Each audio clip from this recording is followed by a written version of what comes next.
Apakah benar ini dengan Mbak Dara? Iya. Ya, sebelumnya ada yang bisa saya bantu, Mbak?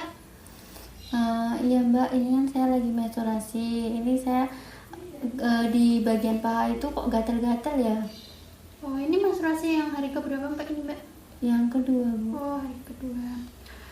Ya, sebelumnya saya ucapkan selamat pagi. Perkenalkan, saya Bidan Rizky, saya bidan yang menjaga pada pagi hari ini.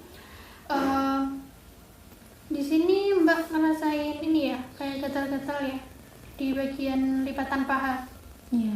Ya baik, nanti akan saya coba jelaskan mengenai prosedur personal hygiene yang pada menstruasi ya, utamanya pada remaja. Tapi sebelumnya saya minta izin untuk menutup pintu terlebih dahulu supaya Mbak lebih nyaman. Saya pamit dulu Mbak ya.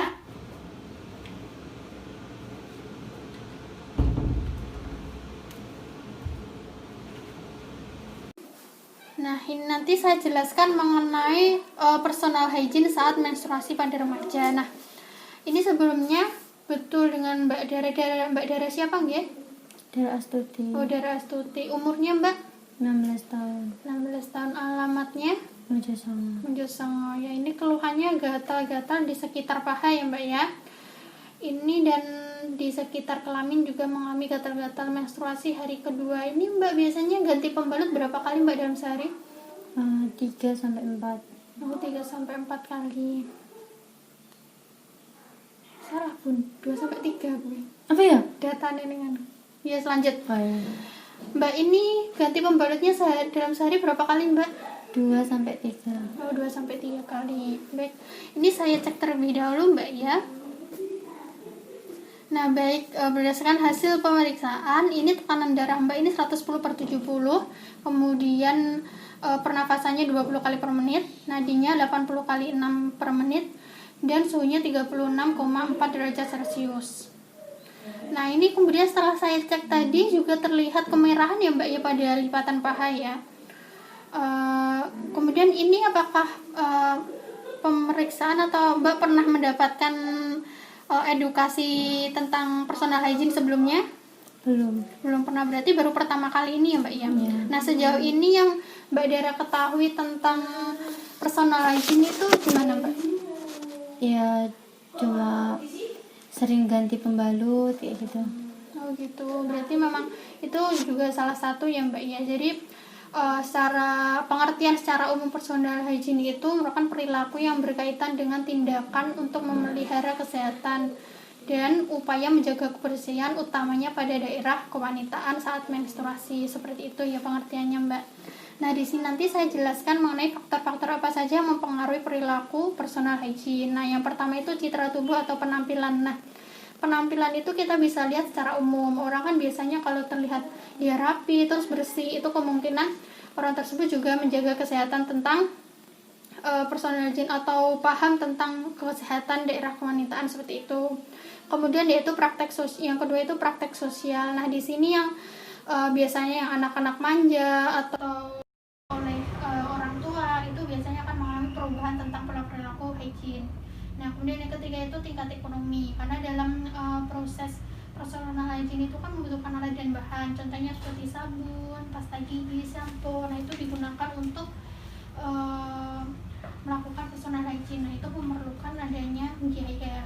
Nah, selanjutnya itu pengetahuan tentang menstruasi. Nah, pengetahuan di sini sangat mempengaruhi juga, karena semakin orang tahu tentang tingkat pengetahuan tentang menstruasi, mereka akan lebih sadar lagi untuk menjaga kebersihan. Nah, kemudian selanjutnya yaitu budaya. Kepercayaan budaya di sini antara satu orang dengan orang lain itu berbeda tergantung orang sekitarnya itu seperti apa. Nah, selanjutnya itu tentang kebiasaan seseorang. Nah, kebiasaan di sini seperti kebiasaan orang tentang kapan dia harus mandi, kapan harus keramas, kemudian harus mencukur bulu kemaluan itu kapan, dan melakukan perawatan rambut. Nah, selanjutnya itu tentang kondisi fisik. Nah, kondisi fisik di sini juga mempengaruhi, seperti saat contoh orang sakit. Nah, orang sakit itu kemampuan untuk melakukan personal hygiene itu juga menurun sehingga memerlukan bantuan orang lain. Nah, yang selanjutnya itu tentang indikator apa saja tentang personal hygiene itu. Yang pertama yaitu perawatan kulit dan wajah. Nah, perawatan kulit dan wajah di sini kan biasanya saat menstruasi itu biasanya muncul jerawat ya pada wajah. Itu disebabkan sebasis atau kelenjar keringat. Nah, sehingga jerawat itu mudah muncul karena memang kandungan jerawat itu meningkat. Nah, kemudian yang kedua itu kebersihan rambut. Dan rambut di sini itu biasanya karena saat menstruasi itu cenderung rambut itu tidak lepek karena disebabkan keringat ya, berminyak. Jadi bisa menyebabkan munculnya ketombean dan tidak kalah penting kebersihan rambut itu yaitu kebersihan rambut tidak ada di rumah tangga. Jadi misalkan tidak boleh mencabut area rambut di rumah tangga karena lubang yang ada pada bekas rambut yang dicabut itu bisa mempengaruhi bakteri kuman dan jamur itu bisa masuk sehingga bisa menyebabkan infeksi. Nah, selanjutnya itu kebersihan tubuh dan organ di rumah tangga. Nah, udara yang panas itu cenderung bisa menyebabkan endok dan berkeringat sehingga bakteri mudah sekali masuk, terutama di bagian kuping, lapisan tubuh, di bagian paha, kemudian kuku. Kebersihan tubuh pada saat menstruasi juga sangat penting diperhatikan, seperti membersihkan daerah kewanitaan yang terbaik itu dengan cara membasuh dengan air bersih dan makan dengan air sambar, yaitu dari arah depan ke depan. Nah, selanjutnya itu kebersihan pakaian sehari-hari. Nah, pakaian sehari-hari di sini diutamakan terutama bagian pakaian dalam ya, gunakan pakaian dalam yang terpilih dan mudah menyerap keringat. Nah, itu bahan bisa dari karton ataupun kaos. Nah, pemakaian celana dalam itu yang terlalu ketat itu baiknya dihindari karena bisa menyebabkan lembab dan iritasi.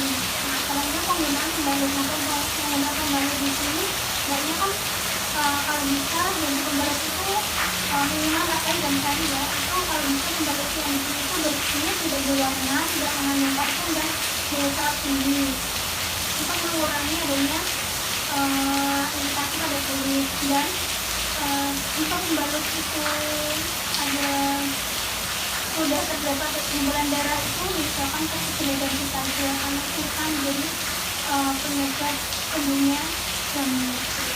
Selanjutnya tindakan apa saja yang dilakukan saat personal hygiene itu antaranya cuci muka minimal 2 kali sehari, kemudian cuci rambut itu minimal 2 hari sekali, mandi sehari itu minimal 2 kali, kemudian memotong dan membersihkan kuku. Nah, sehingga itu membersihkan tangan ya dengan sabun dan air mengalir. Nah, yang tidak penting itu membersihkan area hidung saja dengan air bersih dan tidak perlu menggunakan cairan antiseptik saat membersihkan hidung tangga. Nah, selanjutnya itu tidak perlu juga menggunakan bedak, parfum atau cairan-cairan yang memang tidak perlu di daerah kelangkaan. Kemudian membasuh dengan cara dari air depan, vagina, pembelahan wangi. Nah, kemudian pembalut harus diganti secara teratur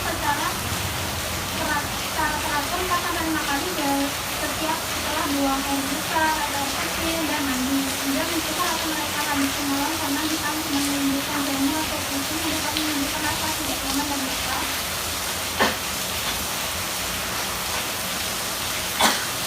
Selain itu, dampak yang sering timbul pada masalah personal hygiene itu ada dampak fisik dan dampak psikososial. Yang dampak fisik itu bisa seperti infeksi pada alat reproduksi, kanker leher, kemudian kesucian yang tidak segera ditangani itu bisa menyebabkan kematian sehingga menurunkan kualitas hidup individu yang bersangkutan. Kemudian yang kedua itu dampak psikososial. Masalah-masalah sosial berhubungan dengan psikososial